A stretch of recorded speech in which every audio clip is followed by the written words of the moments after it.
At 2 a.m., my husband's female boss texted me from his phone. "He's mine now. He's occupied. Don't wait up," she wrote. I replied, "Keep him. We're done."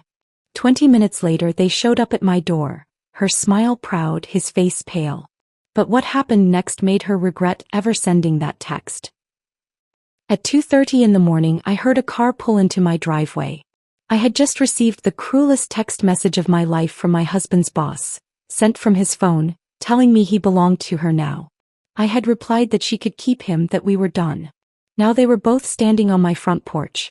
Through the peephole I could see my husband Benjamin looking terrified in his rumpled suit, and beside him was Amelia Blackwood, his boss, smiling like she had just won a trophy. She was not embarrassed or apologetic. She was proud. She wanted me to see what she had taken from me. I opened the door and looked at them both, and in that moment I made a decision that would destroy her career and expose everything she had been hiding for years. She thought that text message announced her victory. She had no idea what was coming.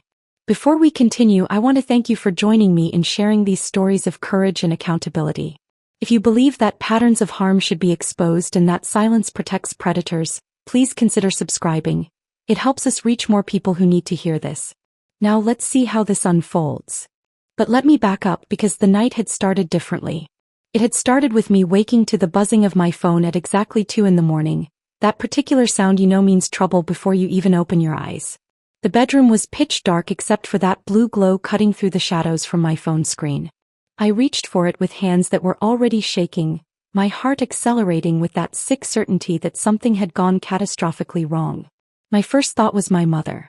She had been having chest pains lately, refusing to see a doctor because she insisted it was just indigestion. Or maybe Benjamin's parents, who were getting older and lived 3 states away in a house that probably needed more help than they would admit. I grabbed the phone expecting an emergency room notification or a panicked family call. Instead, I saw Benjamin's name as the sender.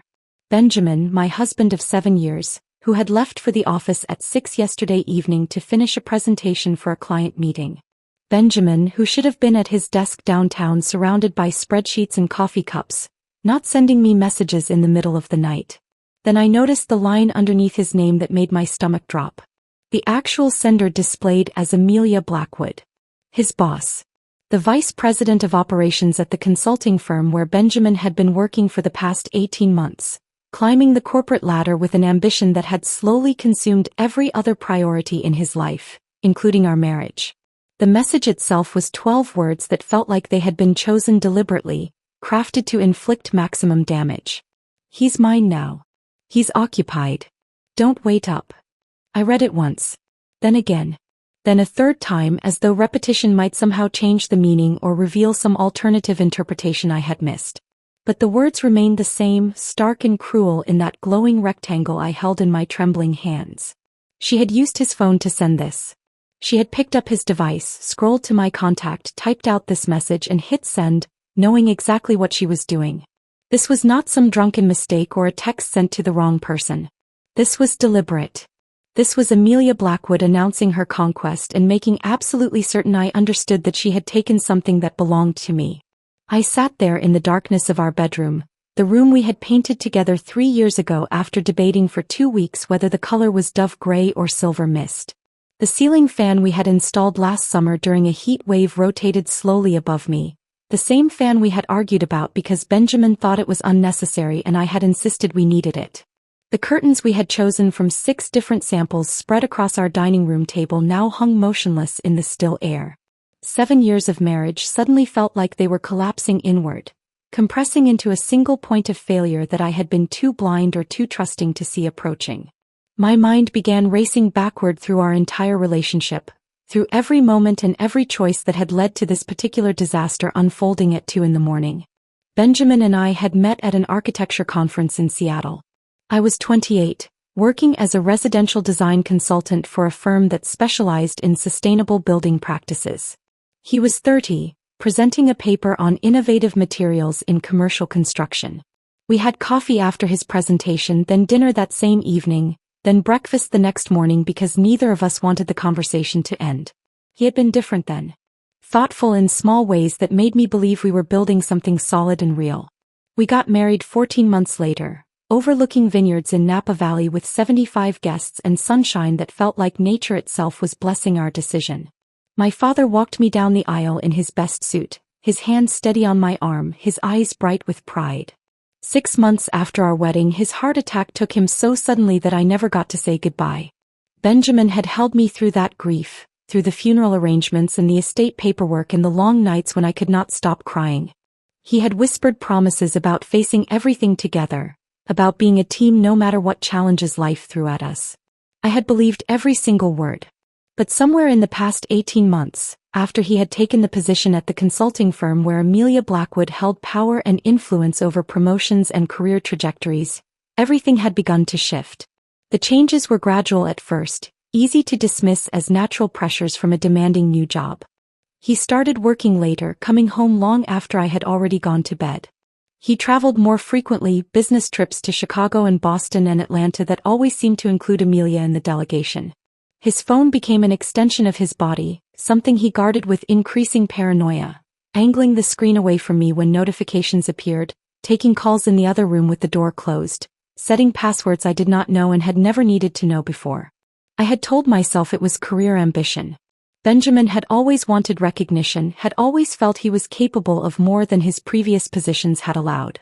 This new job was his opportunity to prove himself, to climb to the level he believed he deserved.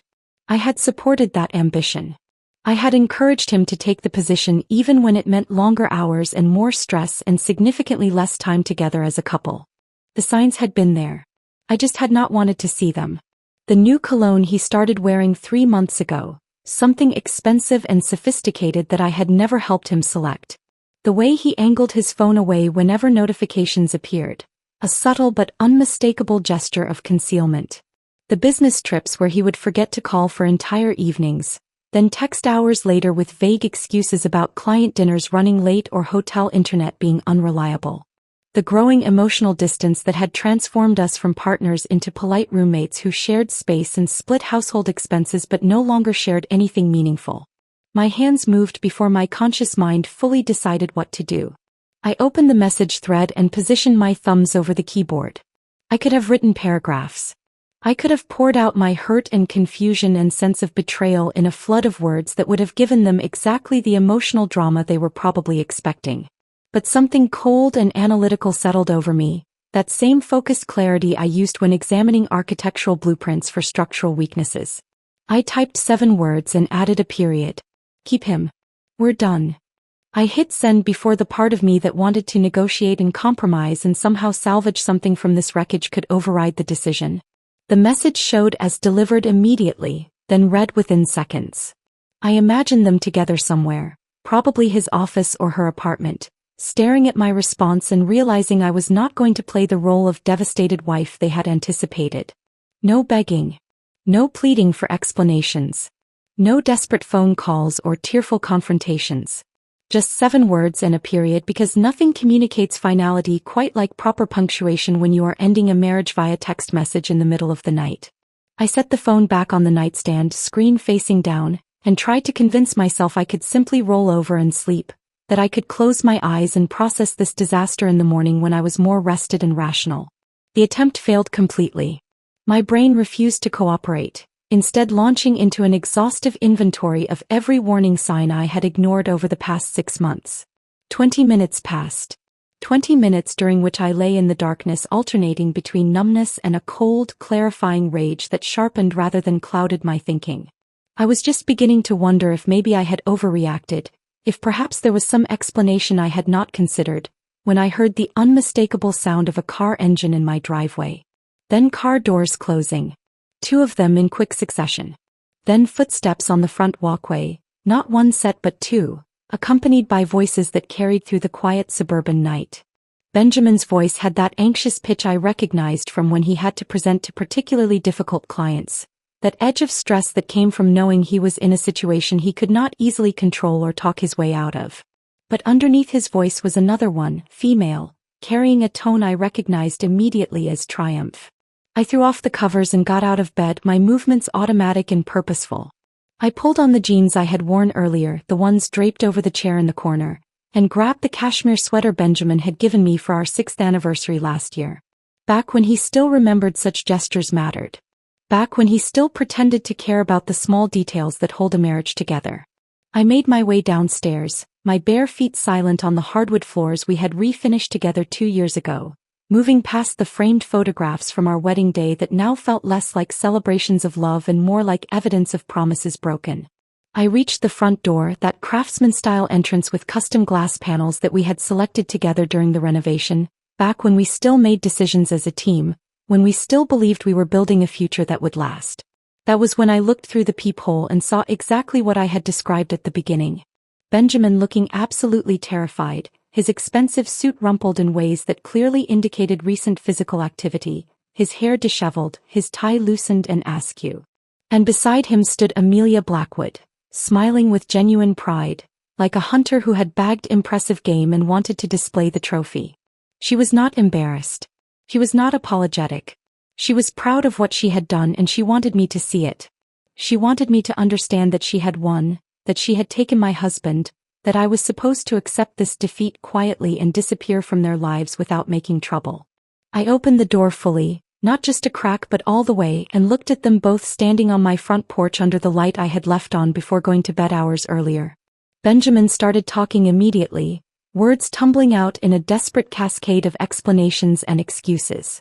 It was not what I thought. They had been working late on a merger proposal. Things had gotten complicated. It was just one time. A terrible mistake. We could work through this together. He loved me. He had always loved me. This did not mean anything. Amelia said nothing at all. She just stood there with that smile, watching me with an assessment that made me feel like a quarterly report she was evaluating for weaknesses and vulnerabilities. Her silence was more damaging than any words could have been because it communicated clearly that she did not consider me a threat, that she believed she had already won, that Benjamin would choose her because she could offer things I could not provide: professional advancement, important social connections, the kind of ruthless ambition that matched his own.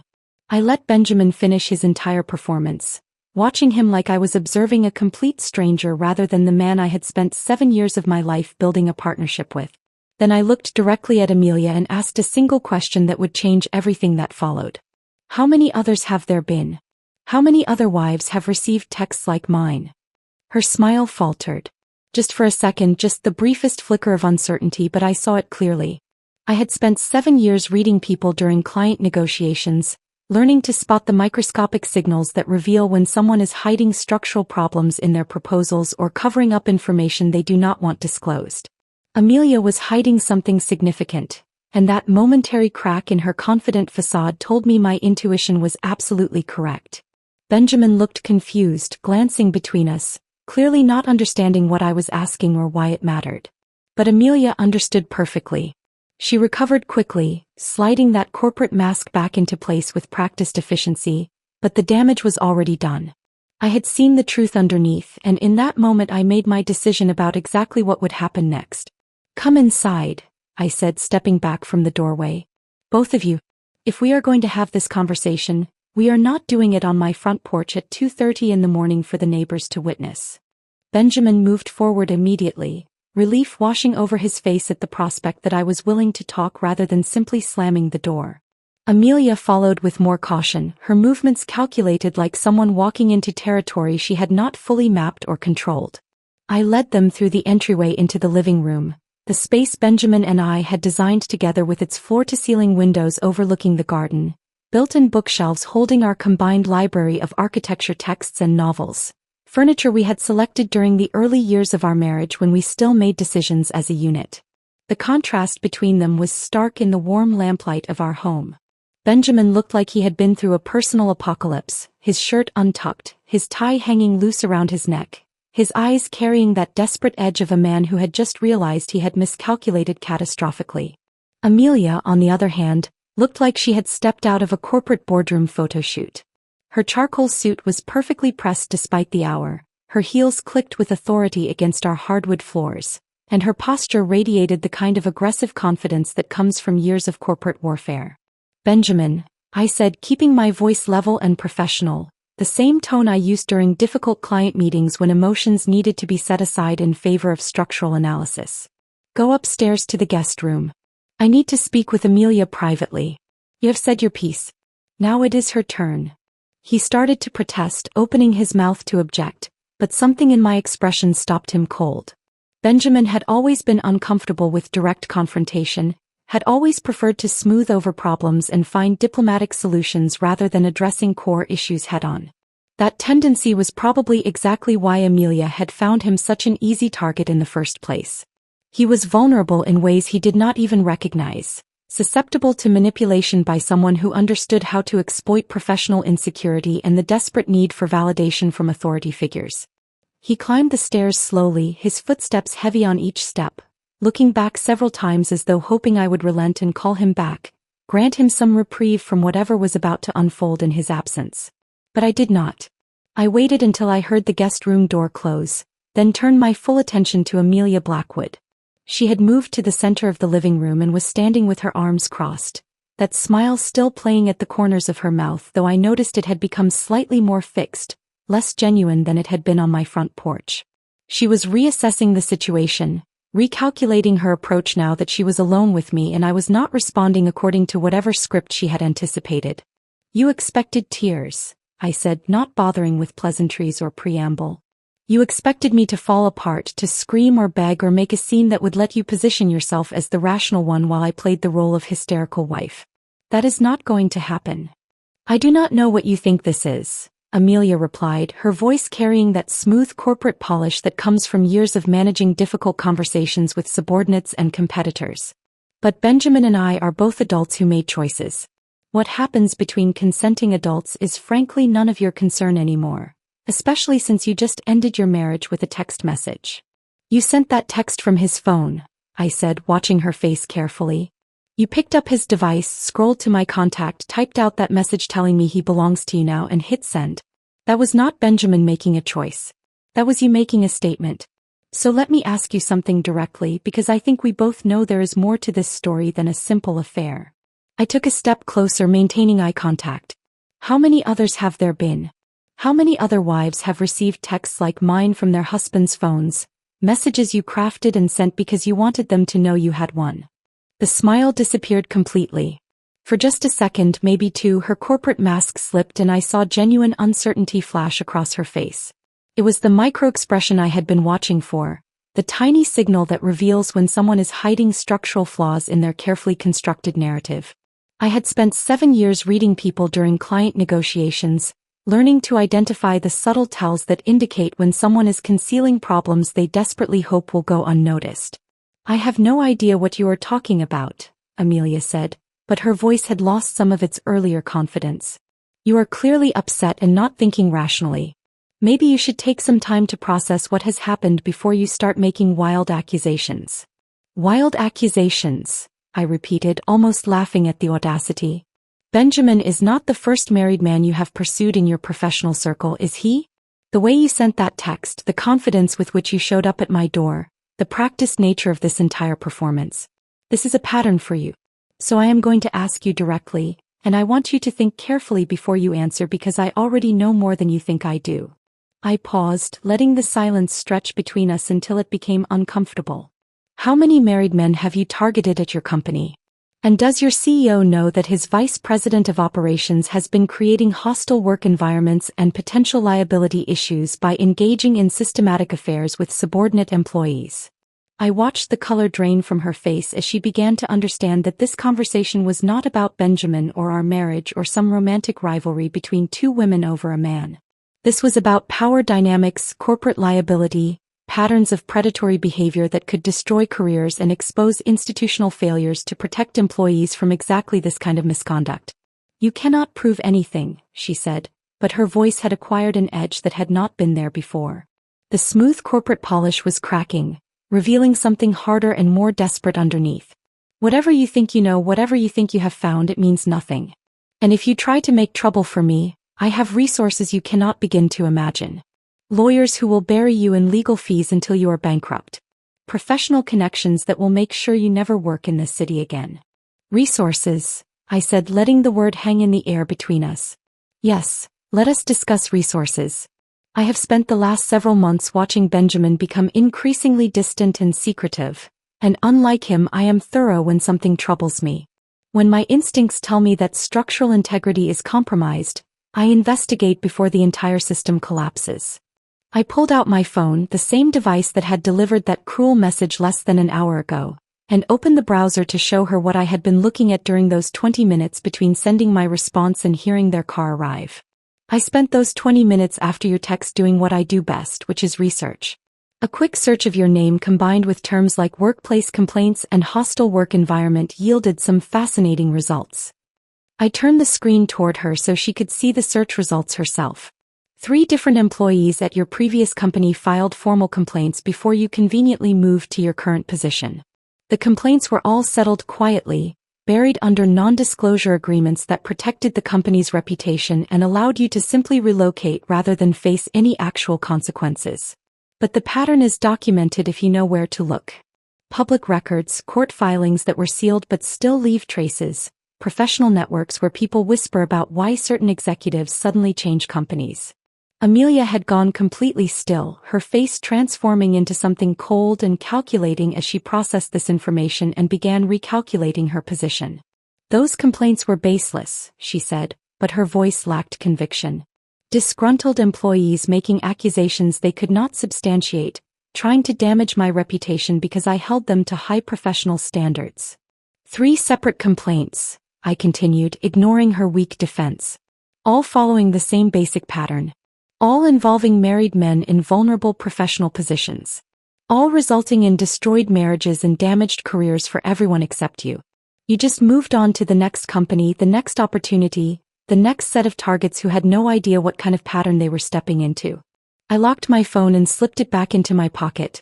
Benjamin is not the first. And if I let you walk out of here tonight without consequences, he will not be the last. You have been doing this for years, using your position and authority to manipulate people, then using corporate structures and non-disclosure agreements to silence anyone who tries to hold you accountable. What do you want? Amelia asked finally, and the question came out sharper than I think she intended. The corporate mask had fallen away entirely now, replaced by something that looked like genuine concern for the first time since she had stood on my front porch smiling about her conquest. I want you to understand that sending that text message was the worst decision you have ever made, I said quietly, because it gave me exactly the evidence I need to demonstrate that this was not some spontaneous affair or romantic entanglement. This was calculated, predatory behavior from someone with a documented history of doing exactly the same thing. And unlike the previous victims who signed non-disclosure agreements and disappeared quietly, I am not going anywhere. I am going to make sure everyone knows exactly what kind of person you are. Amelia opened her mouth to respond, probably to threaten me again with lawyers and resources and professional destruction, but at that moment we both heard footsteps on the stairs. Benjamin appeared in the doorway to the living room, his face showing that he had obviously been listening to at least part of our conversation from the guest room above. The expression he wore was one I had never seen before. A mixture of horror and dawning comprehension as he began to understand that this situation was far more complicated than he had realized. "Evelyn," he said, using my name like a question or perhaps a plea. "What is she talking about? What previous complaints?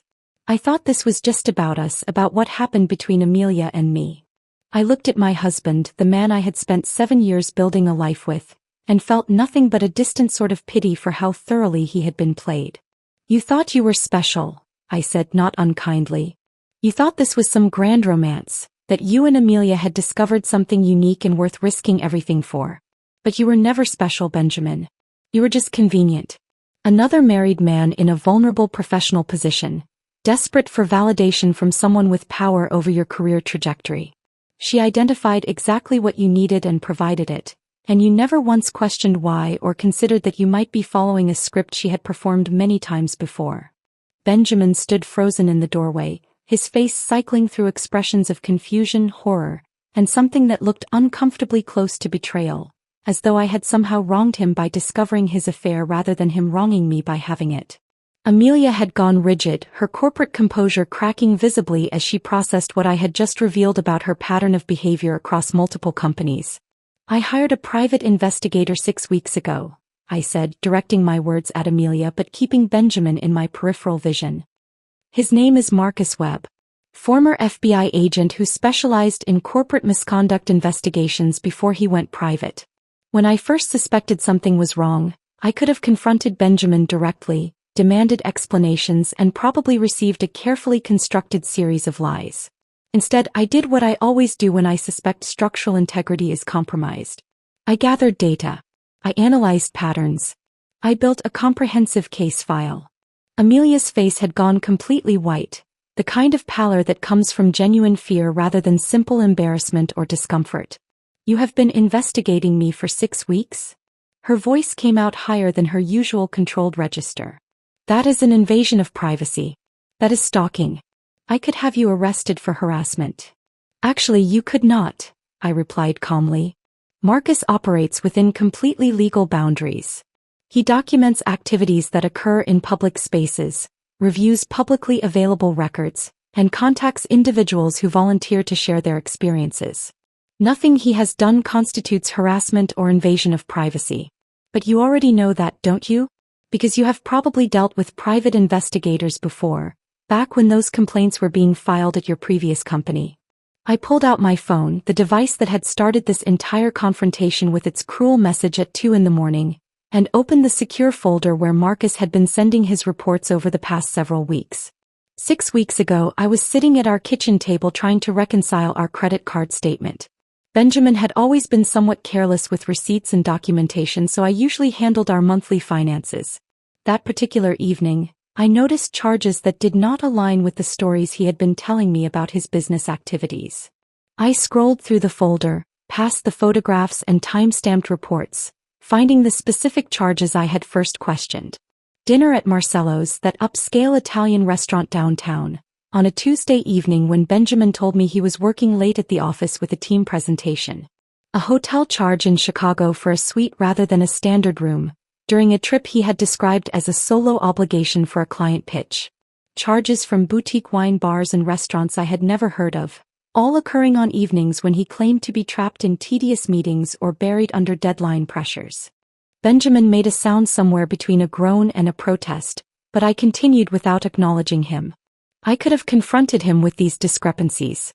But architects learn early in their training that when you suspect foundation problems, you don't just look at surface cracks. You investigate the underlying structure. So I researched private investigators in our area who specialized in corporate and personal misconduct cases. Marcus Webb's name appeared on several professional recommendation lists, with particular emphasis on his discretion and thoroughness. I turned the phone screen toward Amelia, showing her the first photograph in Marcus's collection. It had been taken 4 weeks ago outside Marcello's, showing Benjamin and Amelia leaving the restaurant together, his hand resting intimately on the small of her back, her face turned toward him with an expression that communicated far more than professional collegiality. The timestamp read 8:47 in the evening. The geolocation data was embedded in the file metadata. "Marcus documented everything," I said quietly. "Every dinner, every business trip that wasn't actually business, every evening when Benjamin told me he would be working late but instead went to your apartment building and didn't leave until the early morning hours. All photographed, all time-stamped, all geotagged with precision that would hold up in any divorce proceeding or corporate investigation." I scrolled through the folder, showing image after image. Benjamin and Amelia at an outdoor cafe, sharing dessert with the kind of easy intimacy that comes from established relationships rather than new attractions. Benjamin and Amelia entering a hotel in Chicago, the same trip where he had told me he was staying at a budget conference center provided by the client. Benjamin and Amelia in the parking garage of her apartment building at 9 in the evening, caught in a moment where his hand cupped her face and her eyes were closed in obvious anticipation of a kiss. But photographs only tell part of the story, I continued, closing the image folder and opening a different file containing text documents and recorded statements. "Marcus is exceptionally thorough.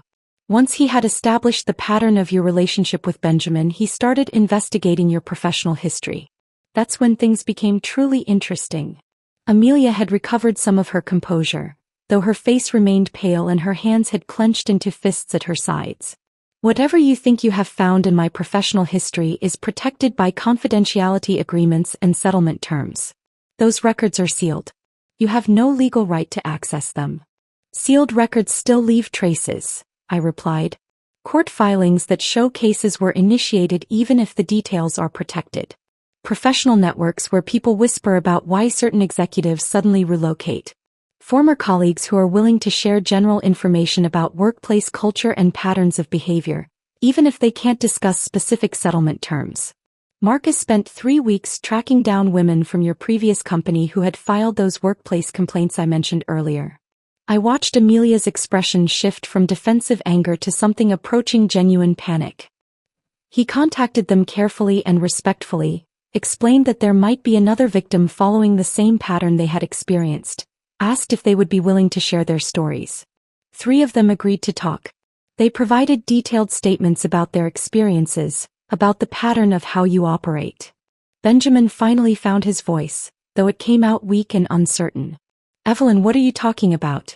What women? What pattern? I thought this was about us, about a mistake I made, not some conspiracy theory involving Amelia's past. I turned to look at my husband directly for the first time since he had appeared in the doorway. The pattern is remarkably consistent, Benjamin. Amelia identifies married men in vulnerable professional positions, men who are ambitious but insecure about their career trajectory, men who desperately want validation from authority figures. She provides that validation through professional mentorship that gradually becomes personal attention. She uses her position and access to create situations where intimacy develops, always carefully, always with plausible deniability. Then when the relationship runs its course or threatens to become publicly problematic, she moves on. The marriages collapse. The men's careers often suffer. But Amelia simply relocates to a new company with a glowing recommendation and starts the pattern again with a fresh set of targets. I pulled up one of the written statements Marcus had collected, this one from a woman named Jennifer who had filed a complaint 5 years ago at Amelia's previous company. This woman's husband worked under Amelia's supervision in the marketing division. Amelia pursued him over the course of 8 months, using the same techniques she used with you. Late-night work sessions. Business trips where they happened to be staying at the same hotel. Professional praise and career advancement opportunities tied to personal loyalty. When the wife discovered the affair and the husband tried to end things, Amelia made his work life miserable until he eventually resigned. The marriage ended in divorce. The husband's career never recovered. And Amelia received a promotion 3 months later before quietly moving to a new company when the wife threatened to make the situation public. Benjamin had gone very still, his face showing the dawning realization that he had not been special or unique, that he had been following a script written and performed multiple times before. Amelia, however, had shifted tactics. The fear had been replaced by cold calculation. Even if any of that were true, she said, her voice regaining some of its earlier authority, you cannot prove I did anything illegal. Workplace affairs happen. People make poor personal choices. That does not constitute a pattern of predatory behavior or corporate misconduct. And if you try to make this public, I have lawyers who will destroy you. I have resources you cannot begin to imagine. I will bury you in litigation until you have nothing left. Resources, I repeated, letting the word hang in the air between us. You keep mentioning your resources as though they provide immunity from consequences. But here is what you seem to be missing, Amelia. I am not interested in litigation or legal battles. I am not trying to build a criminal case against you. What I am offering you is a choice.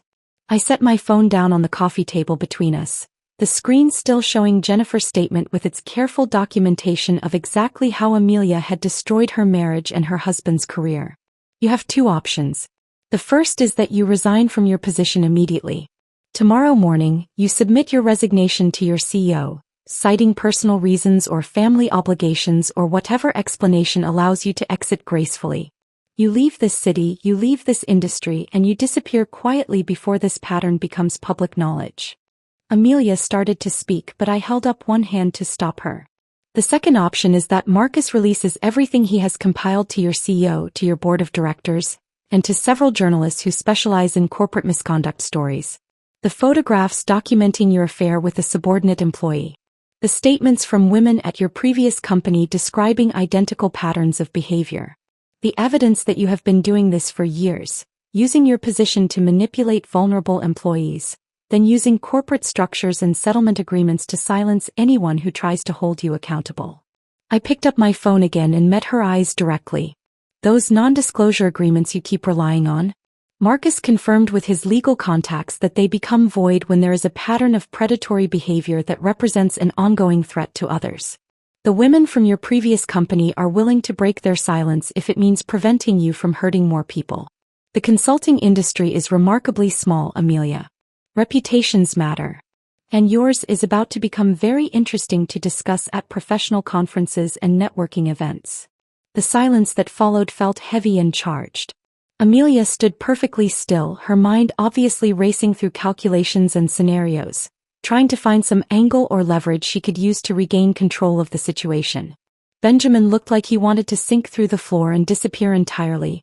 You have 24 hours to decide, I said finally. After that, Marcus sends his complete file to everyone who needs to see it. Your choice.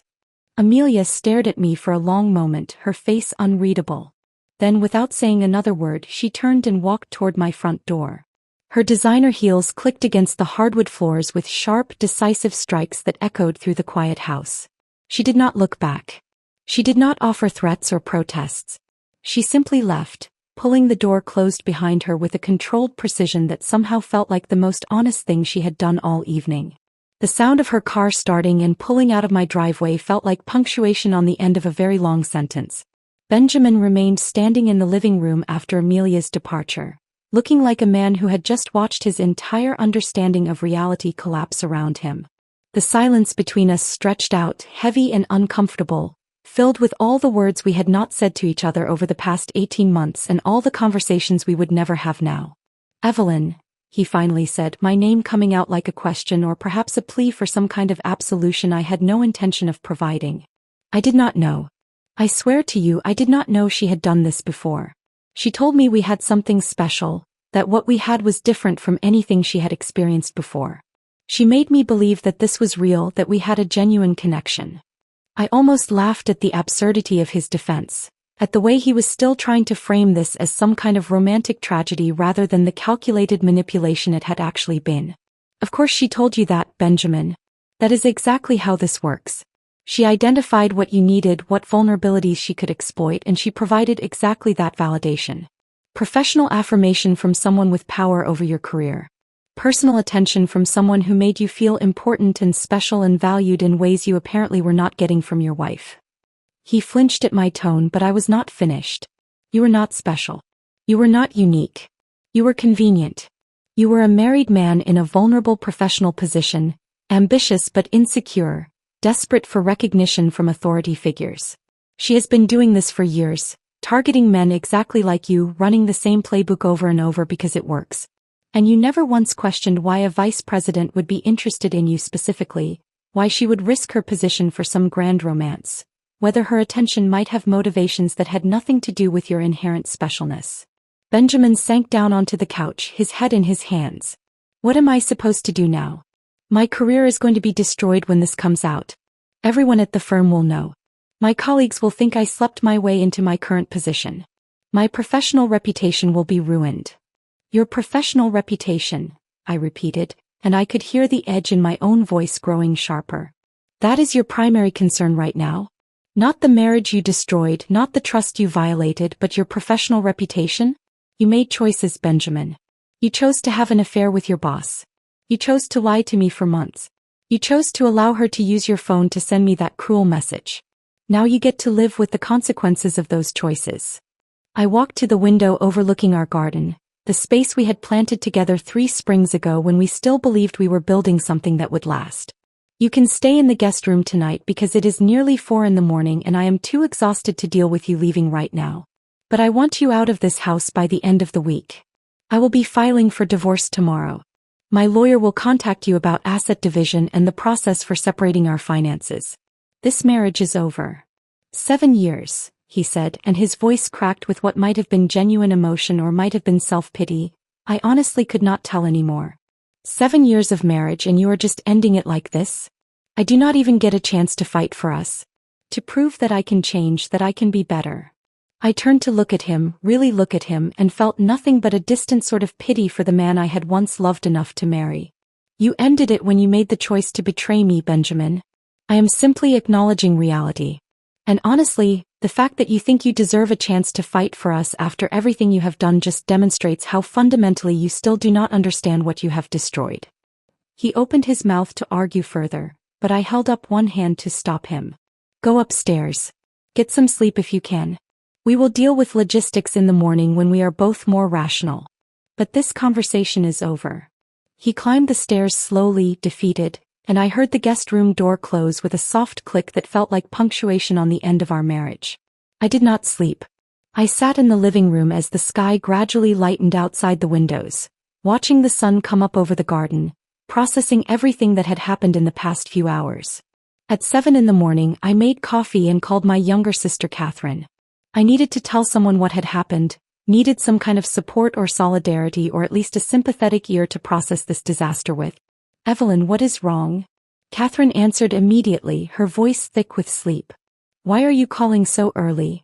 "Benjamin had an affair with his boss," I said without preamble, too tired for gentle lead-ins or careful explanations. "I found out last night. Actually, she sent me a text message from his phone at 2 in the morning telling me he belonged to her now. I told her she could keep him. I am filing for divorce today." There was a long pause on the other end of the line. Then Catherine said something I absolutely had not expected. "Evelyn, are you sure you are not overreacting? I mean, you said it might have been just one time, right? Marriages work. People make mistakes. Do you really want to throw away 7 years over one affair? Maybe you should consider counseling. Give Benjamin a chance to explain and apologize properly." Her words felt like a physical blow, like someone had reached through the phone and slapped me. "Are you seriously suggesting I should stay married to someone who had an affair with his boss and let her send me cruel text messages in the middle of the night?" "I am just saying that divorce is such a permanent solution," Catherine replied, and her voice had that careful tone people use when they think you are being unreasonable or overly emotional. "You have built a life together. You have a house, shared finances, 7 years of history. That has to count for something. Maybe this was a moment of weakness, a mistake he deeply regrets. People can change if you give them the opportunity." I felt something cold settle in my chest as I listened to my sister, the person I had expected to support me unconditionally, instead suggesting I should forgive and forget. "Catherine, you got divorced 3 years ago when your husband cheated with a coworker. You told me then that you wished you had left sooner, that you had wasted years trying to fix something that was fundamentally broken. Why are you now suggesting I do exactly what you said you regretted?" Another long pause. Then Catherine said something that cut far deeper than anything Benjamin had said all night. "Because you always do everything perfectly, Evelyn. Perfect career, perfect house, perfect marriage. You are the successful sister, the one who has it all figured out. And I am the one who got divorced, who struggled, who had to rebuild from nothing. If your marriage falls apart too, then what does that say about me? That I gave up too easily? That I should have tried harder?" Her honesty was brutal and completely unexpected. My sister, who I had thought was my closest ally, was actually resentful of my life, or at least the version of my life she had constructed in her mind. She wanted me to stay married not because it was best for me, but because my success somehow validated her own failure. My happy marriage made her divorce seem like the right choice. If my marriage failed too, then maybe her divorce had been premature. "Catherine, I need some space," I said quietly, trying to keep my voice steady despite the hurt spreading through my chest. "I will call you when I am ready to talk again. But right now, I cannot deal with your projection of your own regrets onto my situation." I hung up before she could respond, before she could apologize or try to explain further or make this any more painful than it already was. I sat in my kitchen, surrounded by the morning light streaming through windows I had chosen, in a house I had helped design, and felt more alone than I had felt even at 2 in the morning when that text message had first arrived. Betrayal from your husband is one kind of pain. Betrayal from your sister, from someone you expected to stand beside you unconditionally, cuts differently. It hits deeper because you do not expect it, because you had not built defenses against that particular wound. My phone rang again around 2 in the afternoon, a number I did not recognize. I almost let it go to voicemail, too emotionally exhausted to deal with unknown callers, but something made me answer. "Is this Evelyn Hartley?" a woman's voice asked. "My name is Claire Patterson. Marcus Webb gave me your number. I hope it is okay that I am calling." "Claire," I said, placing the name immediately. "You were one of the women from Amelia's previous company. One of the ones who filed a complaint." "Yes," she confirmed, and I could hear something in her voice that sounded like relief mixed with nervousness. Marcus contacted me last week, explained that there might be another victim, asked if I would be willing to provide a statement about my experience. I wanted to call you directly because I needed to tell you something important. She took a breath, and when she continued, her voice was stronger. What you are doing, not staying silent, not signing some non-disclosure agreement and disappearing quietly, that takes real courage. I did not have that courage 3 years ago. When Amelia destroyed my marriage, when my husband lost his job because of the situation she created, the company offered me a settlement. Money to go away, a confidentiality agreement to ensure I would never talk about what happened. And I took it. Her voice cracked slightly, and I heard her trying to compose herself. I took the money because I was scared and ashamed, and I just wanted the whole nightmare to be over. I wanted to pretend it had never happened, to move on with my life and never think about Amelia Blackwood again. But it was never really over. I carried that shame for years. I watched from a distance as she moved to a new company, probably found new targets, probably destroyed more marriages.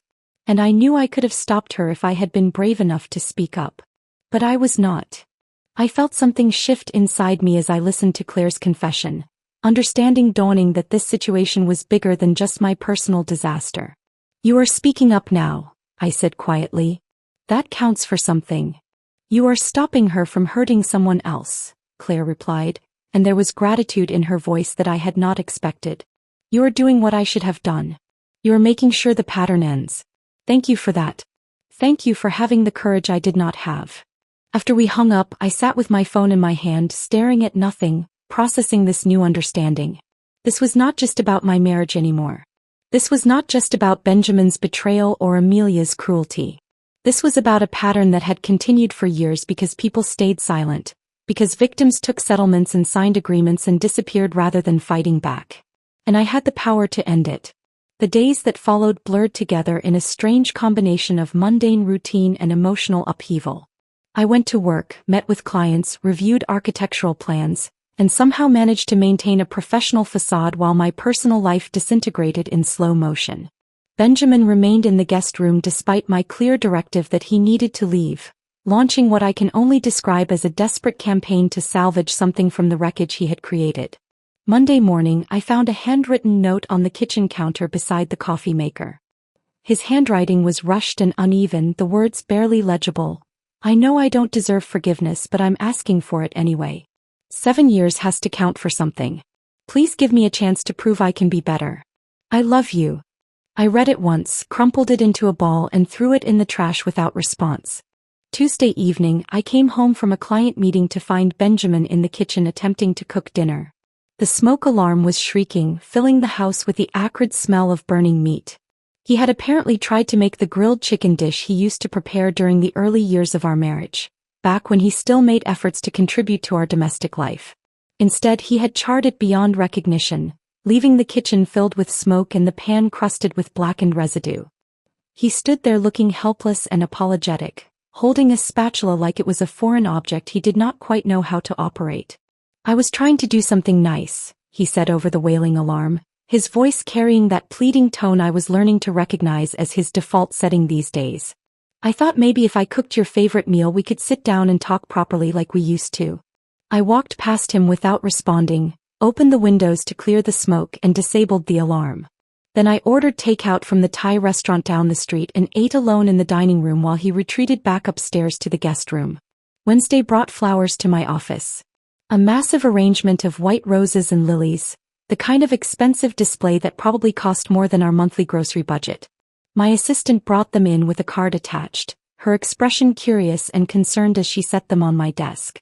The card read, 7 years should count for something. I'm not giving up on us. I left the flowers on my desk through the end of the workday, then asked my assistant if she wanted to take them home. She accepted gratefully, not asking the questions I could see forming in her eyes. I did not want those flowers in my house, did not want the visual reminder of Benjamin's attempts to purchase forgiveness through gestures that required no real accountability or change. Thursday evening, he cornered me in the hallway as I was heading upstairs to my bedroom. He looked terrible, his hair unwashed, his clothes wrinkled, dark circles under his eyes suggesting he was sleeping about as well as I was. Evelyn, please. he said, positioning himself so I would have to push past him to continue walking. I need you to understand something. Amelia manipulated me. I see that now. Everything you said about her pattern, about how she targets vulnerable people, it's true. I was weak and stupid and I let myself get played. But that doesn't change the fact that I love you. I've always loved you. Please give me another chance to prove that I can be the husband you deserve. I looked at him, really looked at him, and felt nothing. That was the strangest and most unsettling part of the entire week. Not anger anymore, not even hurt or betrayal. Just a complete absence of feeling, like I was observing a stranger who happened to be temporarily occupying space in my home. The man I had married, the person I had built a life with, felt like someone I barely recognized. Benjamin, you do not get to blame Amelia for your choices, I said, keeping my voice flat and unemotional. You are a grown adult. You made decisions. You chose to have an affair. You chose to lie to me for months. You chose to let her use your phone to send me that message. Those were your choices, not hers. And now you get to live with the consequences of those choices. I want you out of this house by Saturday. Pack your things and leave, or I will pack them for you and leave them on the front lawn. I pushed past him and went into my bedroom, locking the door behind me. Friday afternoon, I needed some financial documents for the divorce filing my lawyer was preparing. Benjamin's home office was the logical place to find them, so I went in during my lunch break while he was supposedly at work. His laptop sat open on the desk, the screen still active because he had apparently walked away without locking it. I should not have looked. I knew I should not have looked.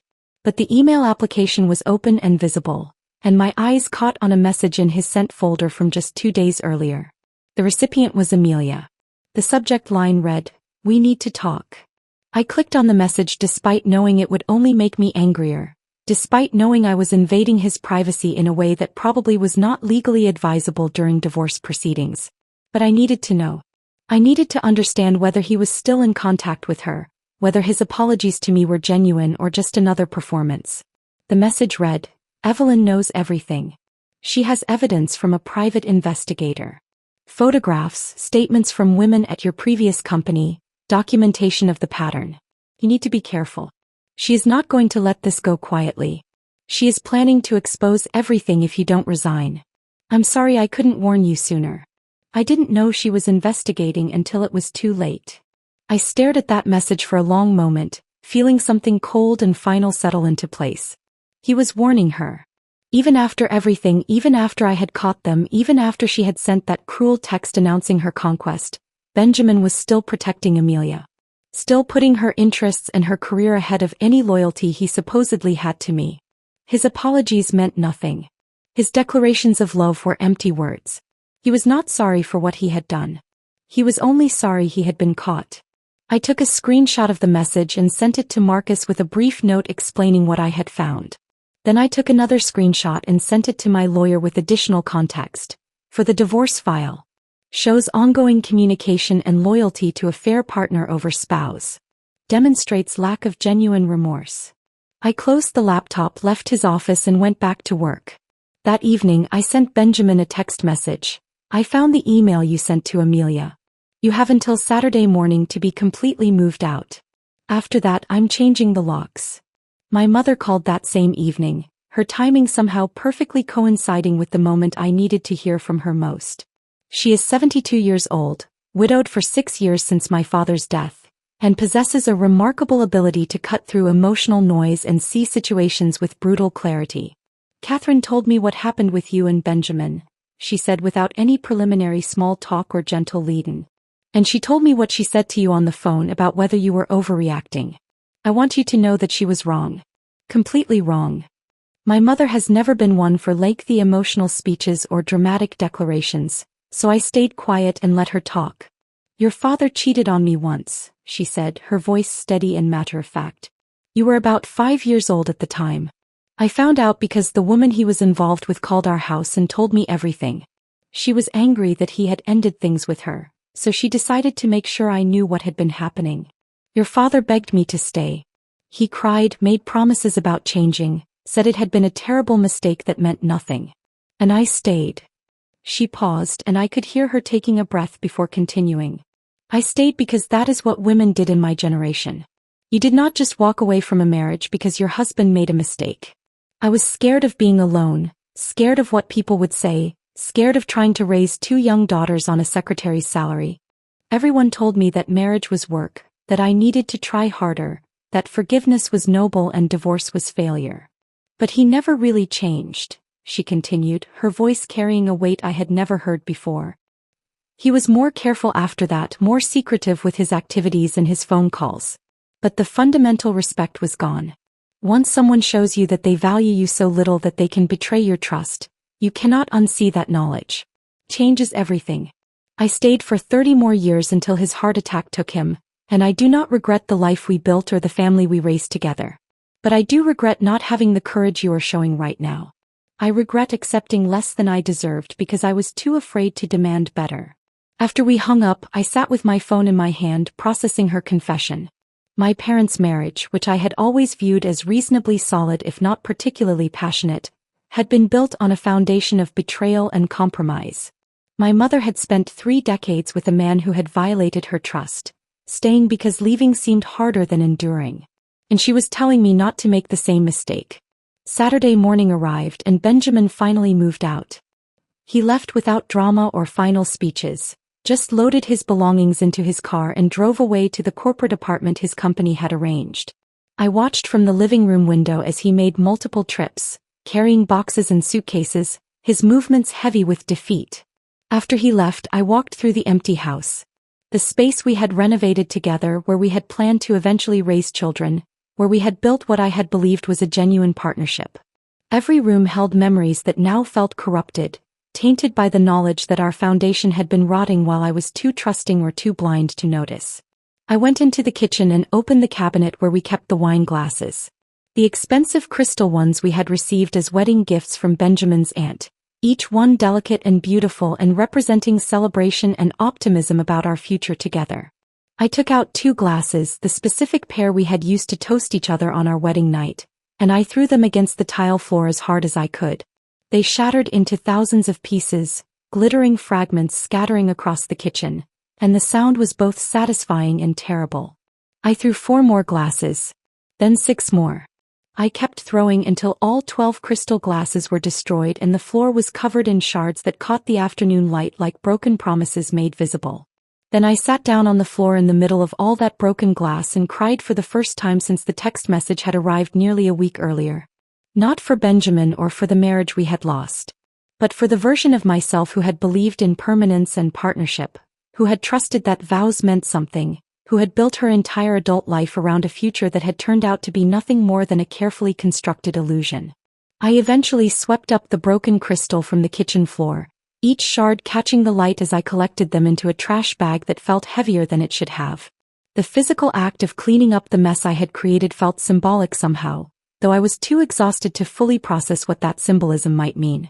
I was still sitting at the kitchen table an hour later, staring at nothing in particular, when my phone chimed with a new email notification. The sender address was unfamiliar, a generic combination of letters and numbers that suggested a temporary account created specifically for this communication. The subject line contained just 2 words, "You won." I opened the message with a sense of cold anticipation, knowing before I read it who had sent it and what it would contain. The text was brief and carefully composed, each word chosen to convey maximum impact while maintaining plausible deniability about the actual circumstances surrounding her departure. I have submitted my resignation effective immediately. Cited family health issues requiring relocation. You will not hear from me again. But know this. You have destroyed my career over a personal matter that was none of your business. You could have handled this privately, woman to woman, with some degree of dignity and discretion. Instead, you chose vindictiveness and public humiliation. I hope that destroying another woman's professional reputation makes you feel better about your failed marriage. I hope you are satisfied with what you have done. I read the message twice, then a third time, analyzing the language choices and recognizing them for what they were.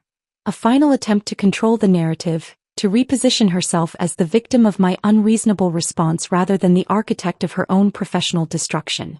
She was trying to reframe accountability as vindictiveness, consequences as persecution, documentation as personal vendetta. I forwarded the email to Marcus with a brief note. Save this for the file. Shows consciousness of guilt and deliberate attempt to rewrite the situation.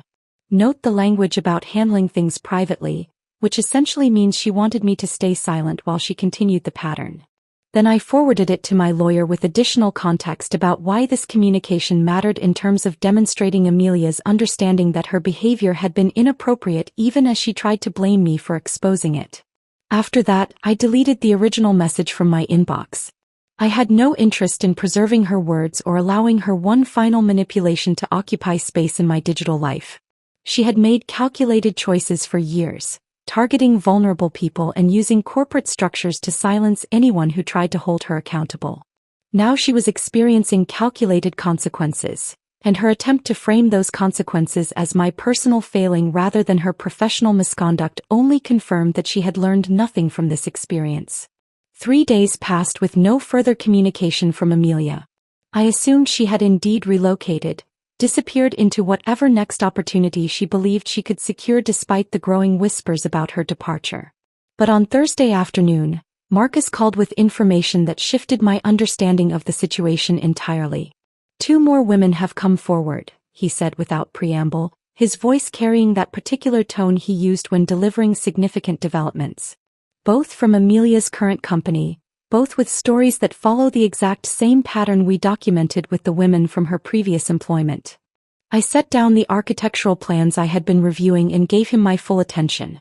What prompted them to contact you now? They saw the resignation announcement, Marcus explained.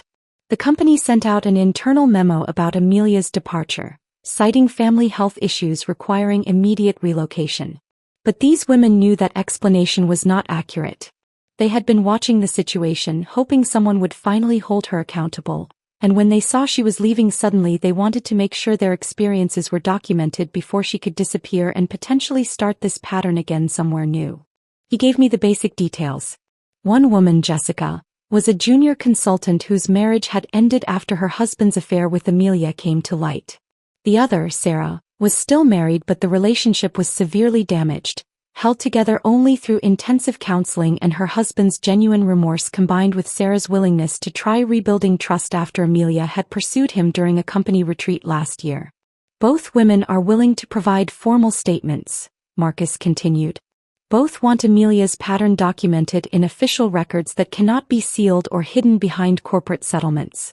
They understand that speaking up might have professional consequences for them, but they are willing to accept that risk if it means preventing future victims. Do you want me to coordinate collecting their testimonies and adding them to the case file? Yes, I said without hesitation. Document everything. Make sure their statements are preserved in multiple formats and locations. If Amelia tries to resurface in this industry, there needs to be a clear paper trail that any competent hiring manager can find if they bother to look. After hanging up with Marcus, I sat with this new information, understanding that what had started as my personal response to a cruel text message had evolved into something significantly larger. These women were trusting me with their stories, believing that my willingness to refuse silence would create space for them to speak as well. That responsibility felt heavy and meaningful in ways I had not fully anticipated when I first gave Amelia her ultimatum. 2 weeks after that conversation with Marcus, my phone rang with my sister Catherine's name on the display. I had not spoken to her since our difficult conversation when she had suggested I was overreacting to Benjamin's affair, when she had revealed her resentment about my supposedly perfect life. I considered letting the call go to voicemail, but something made me answer. I was wrong, Catherine said immediately, her words coming out in a rush before I could even say hello. I have been thinking about what I said to you and I was so completely wrong, Evelyn. I was projecting my own regrets and insecurities onto your situation. I was making your pain about my feelings instead of supporting you the way a sister should. I am so sorry. Her voice sounded raw and genuine, lacking the defensive edge it had carried during our previous conversation. The truth is that I have been jealous of you for years. You have always been the successful one, the sister who seemed to have everything figured out. Perfect career, beautiful house, stable marriage. And I was the one who got divorced, who struggled financially, who had to rebuild my entire life from nothing. When your marriage fell apart, some terrible part of me actually felt relieved that you were not perfect either, that you were finally experiencing the kind of failure I had been living with. She paused and I could hear her taking a shaky breath. But that is not your burden to carry. That is my issue to work through with my therapist. You did not deserve what Benjamin did to you, and you definitely did not deserve me making you feel bad for refusing to tolerate his betrayal. I am genuinely sorry. We talked for over an hour after that, really talked in a way we had not managed in years. Catherine told me about the therapy sessions she had started attending, about working through her resentment and shame about her divorce, about recognizing how she had been comparing her internal struggles to my external appearance of success without understanding that everyone carries hidden difficulties. I told her about the broken wine glasses and crying on the kitchen floor, about the moment I had finally allowed myself to grieve not just for the marriage but for the version of myself who had believed in permanence and promises. We both cried during that conversation. Then we both laughed about how ridiculous we must sound, two grown women sobbing over the phone about feelings we should have discussed years ago. By the end of the call, something felt repaired between us, some crack that had been widening for longer than either of us wanted to acknowledge. Catherine was still my sister, still someone I loved despite her momentary lapse in judgment, and rebuilding that relationship felt like reclaiming something valuable from the wreckage of everything else that had fallen apart. 3 weeks after Amelia's resignation, Marcus called again with a different kind of update. The industry is talking, he said. Quietly but consistently. Recruiters are asking questions about why she left so suddenly. Her name is circulating in professional networks with questions attached about whether the family health explanation was legitimate. People are starting to notice the pattern of her moving between companies every few years, always under circumstances that involve sudden departures. The consulting world, as I was learning, operated largely on reputation and professional connections. Information traveled through informal networks, whispered conversations at industry conferences, careful questions asked during reference checks. Amelia's carefully constructed professional image was beginning to crack as more people started questioning the official narrative. Then I received a call from a journalist named David Morrison who specialized in corporate misconduct and workplace accountability issues.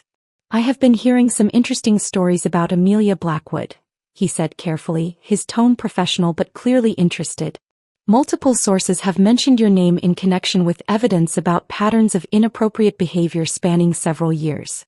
I am working on a piece about power dynamics in professional settings and how corporate structures sometimes protect predatory behavior. Would you be willing to discuss what you know? I told him I would need to think about it, that I was not ready to make this fully public yet. But after hanging up, I sat with the realization that my private response to Amelia's cruelty was becoming something larger. Something that might actually create meaningful change beyond just holding one person accountable for her actions. I spent 3 days thinking about David Morrison's request before finally calling him back. During those 3 days, I wrestled with questions about privacy, about whether making the situation public served any purpose beyond my own need for vindication, about whether I had the right to expose other people's stories even if they had given me permission to do so. But ultimately, I kept returning to the same fundamental truth. My silence protected Amelia's ability to hurt other people. Every day I refused to speak was another day she could potentially rebuild her career in a new location with a new set of targets who had no idea about her history. I will talk, I told David when I finally called him back. But I need you to understand that this is not about revenge. This is about creating a documented record that prevents this pattern from continuing unchecked. Marcus arranged the meeting at a neutral location. A coffee shop in the downtown business district that was busy enough to provide ambient noise but quiet enough for conversation. David arrived exactly on time, carrying a leather messenger bag and wearing the kind of professional attire that suggested he took his work seriously. He set up a small recording device on the table between us after asking my permission, pulled out a notepad and pen, and settled into his chair with the patient, attentive demeanor of someone who had conducted hundreds of interviews and understood how to make people feel safe sharing difficult stories. I told him everything, starting with the text message that had arrived at 2 in the morning and working through the entire sequence of events that had followed. The confrontation at my door with both Benjamin and Amelia. The research I had conducted in those 20 minutes after sending my response, discovering the complaints filed at her previous company. The decision to hire Marcus and document the pattern systematically rather than simply confronting Benjamin directly. The discovery that multiple women had experienced identical targeting and manipulation, all following the same basic script.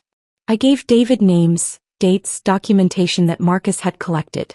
I showed him the photographs of Benjamin and Amelia together, the time-stamped evidence of their relationship, the statements from women at her previous company describing how she had destroyed their marriages and damaged their husbands' careers before moving on to the next opportunity. I explained about the non-disclosure agreements that had buried previous complaints, about how corporate structures had consistently prioritized reputation management over accountability, about how Amelia had been able to continue this pattern for years because her victims stayed silent. "This matters beyond my personal situation," I said, leaning forward to emphasize the point I most needed him to understand. "This is about power dynamics in professional settings. About people in positions of authority using that power to manipulate subordinates, then using corporate resources and legal intimidation to silence anyone who tries to hold them accountable. The consulting industry talks constantly about professional ethics and workplace culture, but when someone with Amelia's track record and connections engages in predatory behavior, the system protects her rather than her victims. That needs to change." David took notes throughout our conversation, occasionally asking clarifying questions or requesting additional details about specific incidents. He interviewed me for nearly 3 hours, and by the end I felt emotionally exhausted but also oddly relieved, as though I had been carrying something heavy and had finally been able to set it down. The article published on a Friday morning 2 weeks later. David had titled it "The Pattern of Power: How One Executive's Personal Conduct Reveals Larger Industry Problems." I read it before it went live, having been given the opportunity to review the sections that directly quoted me or referenced my experience. The piece was thorough, well-researched, and absolutely devastating in its documentation of Amelia's behavior across multiple years and multiple companies. David had interviewed 5 women total, including me. He had documented the pattern spanning 7 years, 2 companies, and at least 8 identifiable victims. He had raised pointed questions about why corporate structures consistently protected people like Amelia while silencing the individuals she had harmed, about how non-disclosure agreements and confidential settlements created environments where predatory behavior could continue unchecked, about what accountability actually looked like in professional settings versus what it claimed to look like in corporate mission statements. My phone started ringing within an hour of the article's publication. Colleagues calling to express support or ask careful questions about what had happened. Marcus checking in to see how I was handling the sudden public exposure. Claire and Jessica and Sarah, the other women who had contributed to the article, reaching out to share their own experiences of watching the piece go live and fielding responses from their professional networks. Benjamin called 6 times in rapid succession before I finally answered, mostly because I wanted to stop the incessant buzzing of my phone. "How could you do this?" he demanded immediately, his voice carrying that combination of anger and panic that comes from someone whose carefully managed professional image has just been shattered. "How could you make this public? This is humiliating. Everyone at my firm is talking about it. My colleagues are asking me questions about my relationship with Amelia. My boss called me into his office this morning to discuss whether I am going to be a liability to the company's reputation. You have destroyed my professional credibility along with hers." His complete inability to understand the actual issue at hand was staggering. He was concerned about his reputation, about how this made him look, about the professional consequences he was experiencing. He showed no awareness of the larger pattern the article had documented, no recognition that multiple women had been hurt by Amelia's systematic targeting of vulnerable married men, no comprehension that his individual situation was part of a much bigger problem about power and accountability in professional environments. "Benjamin," I said, keeping my voice cold and measured, "you destroyed your own reputation when you chose to have an affair with your boss. You destroyed your professional credibility when you allowed yourself to be manipulated because you were desperate for validation from someone with authority over your career trajectory. I simply stopped protecting you from the consequences of your choices. I stopped covering for you, stopped making excuses for your behavior, stopped allowing you to hide behind the privacy of our failed marriage. Do not call me again unless it is about the divorce paperwork. We have nothing else to discuss." I hung up before he could respond and immediately blocked his number. I was done fielding his attempts to reframe accountability as persecution, consequences as unfair punishment, exposure as vindictive cruelty. 3 days after the article published, Amelia's former company issued an official statement. "We take these allegations seriously and are conducting a thorough internal review of our workplace policies and complaint procedures." The safety and well-being of our employees is our highest priority, and we are committed to maintaining a professional environment free from harassment and misconduct. It was corporate language that managed to say everything and nothing simultaneously, carefully worded to avoid admitting any institutional failure while appearing to take the situation seriously. But Marcus, who maintained contacts inside the company through his investigative work, told me the internal situation was far more chaotic than the public statement suggested. The CEO was reportedly furious that this had blown up into a public scandal rather than being managed quietly through legal settlements and confidentiality agreements. The board of directors was demanding detailed answers about why multiple complaints had been filed and settled without anyone recognizing or addressing the clear pattern of behavior. 3 senior executives were facing serious questions about their roles in protecting Amelia despite documented concerns about why they had allowed her to move to a new company with glowing recommendations rather than addressing the underlying misconduct. The company was seriously considering hiring an external consulting firm to conduct a comprehensive review of their workplace culture, complaint procedures, and the mechanisms that had allowed this pattern to continue unchecked for so long. It was not perfect accountability, not the kind of immediate justice that would undo all the harm that had been done. But it was something. It was more than the silence and institutional complicity that had existed before the article forced the situation into public view. 2 weeks after the article published, I received one final message from Amelia. It came through an encrypted email service, the sender identity concealed behind layers of digital protection, but I knew immediately who had sent it. The subject line contained just 2 words, the same words she had used in her resignation email: "You won." The message itself was longer this time, angrier, lacking the careful corporate polish of her previous communication. "You destroyed my career, my professional reputation, my future in this industry. I hope you are satisfied with what you have accomplished. I hope it was worth making your private pain into public spectacle, worth exposing intimate details that should have remained between adults who made complicated choices. But know this, I am not the villain you have made me out to be. I am a woman who worked incredibly hard to succeed in a male-dominated industry, who competed and won against men who wanted to see me fail, who refused to apologize for my ambition or my success. You were simply too weak to keep your husband interested, and instead of accepting that reality, you destroyed me to make yourself feel better about your own failures. History will not remember you kindly." I read the message once, feeling that familiar cold clarity settle over me. Then I saved it to the folder Marcus was maintaining for potential future legal purposes. Then I composed a reply containing just 4 words. "Actions have consequences, Amelia." I never heard from her again after that exchange. I never forgot that final message from Amelia, never forgot her attempt to rewrite the entire narrative as though ambition justified cruelty and my refusal to stay silent represented weakness rather than strength. But I also never responded to it again. Never gave her the satisfaction of continued engagement or the opportunity to draw me into further justification of choices that required no justification. She had made her decisions over the course of years. I had made mine in response. The accounting was complete. The divorce proceedings moved forward with the mechanical efficiency of legal processes designed to dissolve partnerships that no longer functioned. Benjamin and I communicated exclusively through our lawyers for the most part, reducing our 7-year marriage to a series of financial calculations and asset divisions that could be negotiated and documented without requiring us to occupy the same space or engage in conversations that served no productive purpose. The finalization happened on a Tuesday in late spring, nearly 8 months after that text message had arrived at 2 in the morning and set everything in motion.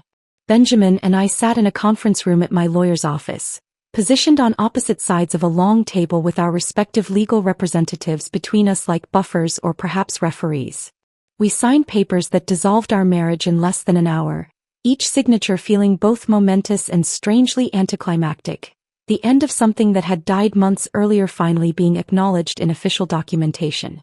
The asset division was straightforward because neither of us had the energy or interest in fighting over possessions. The house sold quickly to a young couple expecting their first child, people who looked at the renovated kitchen and the carefully cultivated garden with the kind of optimism Benjamin and I had once felt about our future. We split the proceeds exactly down the middle. We divided retirement accounts and savings according to formulas our lawyers had negotiated. We separated our finances cleanly, each of us walking away with what we had contributed and nothing more. After the final papers were signed and witnessed, Benjamin asked if he could speak with me privately for just a moment. His lawyer looked uncomfortable with the request, probably concerned about what unscripted conversation might complicate, but I agreed. We stepped into the hallway outside the conference room, standing near the elevators in a space designed for exactly these kinds of awkward transitional moments. "Evelyn, I just want you to know that I am sorry," Benjamin said, his voice carrying that tone of practiced sincerity that I had learned to recognize as performance rather than genuine emotion. "For all of it. For everything that happened. I understand now what I lost, what I threw away because I was stupid and weak and let myself get manipulated." I looked at him and felt nothing but tired finality, the emotional equivalent of closing a book I had finished reading and setting it back on the shelf. "I am sure you are sorry, Benjamin. Sorry you got caught. Sorry there were consequences. Sorry your life got complicated and your professional reputation suffered. But I do not think you are actually sorry for betraying me, for making the choices that led to all of this. Because if you were genuinely sorry for the betrayal itself, you would have stopped yourself before it happened rather than after you got exposed." I turned toward the elevators without waiting for his response. "Goodbye, Benjamin. I hope you figure out whatever it is you need to figure out about yourself. But that is no longer my concern or my responsibility." I walked out of that conference room building and drove directly to the downtown loft I had purchased with my half of the house proceeds. The space was everything our shared house had not been. Entirely mine, filled with furniture and artwork I had selected without compromise or negotiation, organized according to my preferences and my schedule. It had floor-to-ceiling windows overlooking the city, clean modern lines that felt nothing like the craftsman details Benjamin and I had chosen together, and absolutely no memories of broken promises or failed partnerships. 6 months after the article about Amelia published, I received an unexpected email from Claire Patterson asking if I would be interested in meeting for coffee. She mentioned that Jessica and Sarah, the 2 women who had come forward from Amelia's current company, would also be joining if I was comfortable with that. I agreed immediately, curious about how their situations had evolved and grateful for the opportunity to connect with people who understood aspects of this experience that most of my other friends and colleagues could not fully grasp. We met at a small independent cafe near Claire's office on a Saturday afternoon. The 4 of us settled into a corner table with our drinks, and what I had anticipated might be an awkward or painful conversation instead became something surprisingly healing. We talked for nearly 3 hours, sharing updates about how our lives had changed in the months since everything had become public. Jessica's marriage had survived, though she was honest about how difficult the recovery process had been. She and her husband had committed to intensive counseling, to complete transparency about everything that had happened, to rebuilding trust through consistent action rather than empty promises. The work was ongoing and sometimes painful, but they had decided together that their relationship was worth fighting for despite the damage Amelia's manipulation had caused. Sarah had made different choices. She had left her position at the consulting firm and found a new job at a smaller company with more robust workplace policies and a culture that took harassment complaints seriously rather than burying them under legal settlements. She spoke about feeling safer in her professional environment, about not constantly looking over her shoulder wondering if someone in a position of authority might target her husband again. Claire had been promoted within her company and was now in a position to influence hiring practices and conduct standards. She talked about implementing changes to how complaints were handled, about creating systems that protected victims rather than prioritizing institutional reputation, about using her own experience to ensure other people would not have to suffer through similar situations in silence.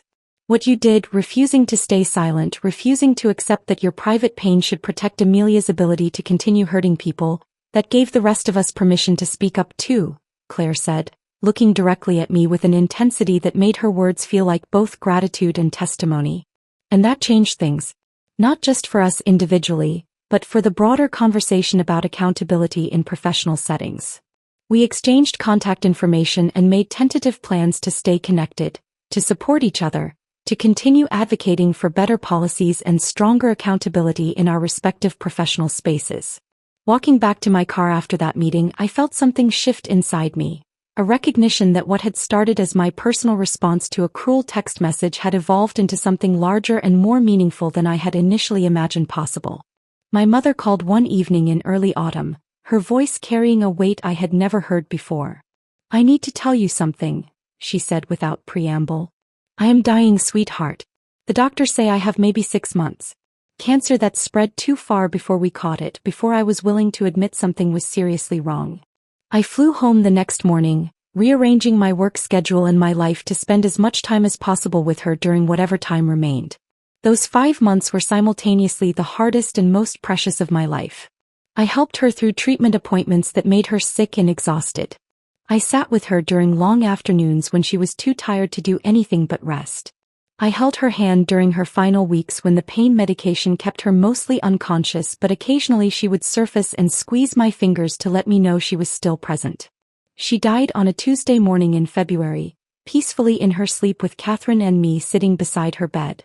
At her funeral, I told stories about her honesty, her wisdom, her final gift of acknowledging complex truths about her own marriage and validating my choice to make a different decision when faced with similar circumstances. 2 years after that text message had shattered my life at 2 a.m, I sat in my downtown loft watching the sun set over the city through those floor-to-ceiling windows I had chosen specifically because they let in maximum light. My new life was quieter than the one I had built with Benjamin. Simpler in some ways, more complicated in others. More honest throughout. I had joined the board of a non-profit organization that supported women leaving difficult relationships, using my architectural skills to help design safe housing facilities and my personal experience to understand what courage it required to walk away from situations that no longer served you. I had taken on challenging new consulting projects that pushed my professional abilities in directions I had not previously explored. I had rebuilt my relationship with Catherine into something stronger and more authentic than it had been before. I had made peace with my mother's memory and the complicated truths about her marriage that she had finally been willing to share.